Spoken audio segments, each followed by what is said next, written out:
ដើមហេតុកើតចេញពីការប៉ះទង្គិចគ្នាតិចតួចតែដោយសារតែចិត្តក្តៅរៀងខ្លួនទើបធ្វើឲ្យទាំងក្រុមកីឡាករគ្រប់បង្វឹកនិងបុគ្គលិកក្រុមនីមួយៗឈានចូលដល់ការបង្កហិង្សាដាក់គ្នារហូតត្រូវអាជ្ញាកណ្ដាលផ្ដល់កាត់ក្រហមដល់ទៅ23កាត់ក្រហមដែលនេះគឺជាកំណត់ត្រាដ៏អាក្រក់បំផុតមួយក្នុងពិភពបាល់ទាត់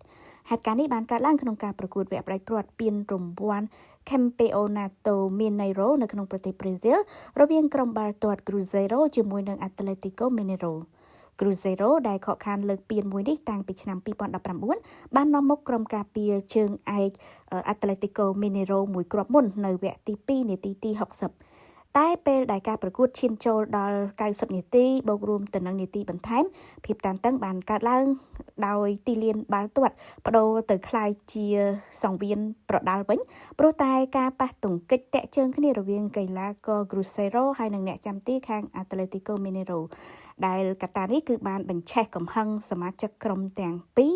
ទាំងកីឡាករក្នុងទីលាននិងកីឡាករបម្រុងបូករួមនិងបុគ្គលិកផងដែរឲ្យចូលទៅដាល់ទាត់ធាក់គ្នាយ៉ាងកម្រោលក្នុងទីលានគ្មានពីណាមកខាត់ពីណានោះទេមានតែតដៃដាល់ដាក់ថែមរៀងៗខ្លួនសូមបញ្ជាក់ថាមុនពេលដែលកីឡាករទាំងពីរក្រុមបានកាត់ក្រហម23កាតនោះគឺអាជ្ញាកណ្ដាលក៏បានផ្ដល់កាតលឿង9កាតនៅវគ្គទី1និងវគ្គទី2ដល់ក្រុមទាំងពីរផងដែរដែលនេះគឺសបង្ហាញឲ្យឃើញថាការប្រកួតនេះគឺពិតជាមានភាពតានតឹងខ្លាំងមែនទែនយ៉ាងណាមិញជាសំណាងក្រោយហេតុការណ៍ដ៏ចលាចលបានកើតឡើងគឺក្រុម Cruzeiro នៅតែអាចធ្វើពិធីលើកពានបានជាធម្មតា